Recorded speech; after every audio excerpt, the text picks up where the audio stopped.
Hello friends, Radhe Radhe, जय श्रीकृष्ण. पुन्हा एकदा तुम्हा सर्वांचं माझ्या चॅनलवर मनपूर्वक स्वागत.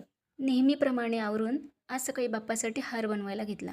आमच्याकडे भाजीच्या वाट्याप्रमाणे फुलांचा वाटा मिळतो. 10 रुपयामध्ये एवढ्या क्वांटिटीमध्ये मला हा फुलांचा वाटा मिळाला. त्यात मी माझ्या गोड बाप्पासाठी सुंदर हार बनवायला घेतला. मी अगदी साध्या सोप्या पद्धतीने हार बनवत आहे. तुम्ही कशा पद्धतीने बनवता कमेंटमध्ये नक्की सांगा. नेक्स्ट ब्लॉगमध्ये मी लोकरीचा हार कसा बनवायचा ते दाखवेन. हार बनवून झाल्यावर बाप्पाला घातला. पहा बाप्पा किती गोड दिसतोय. माझा बाप्पा किती गोड दिसतो. त्यानंतर दुपारच्या जेवणात काही स्पेशल नाही, पण सांडग्याची भाजी बनवली.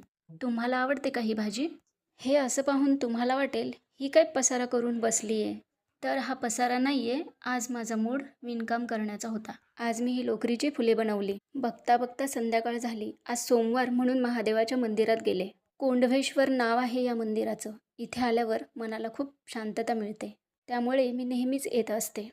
मनाला शांतता देणारे एकमेव ठिकाण म्हणजे मंदिरच असते. चला महादेवाचं दर्शन घेऊया.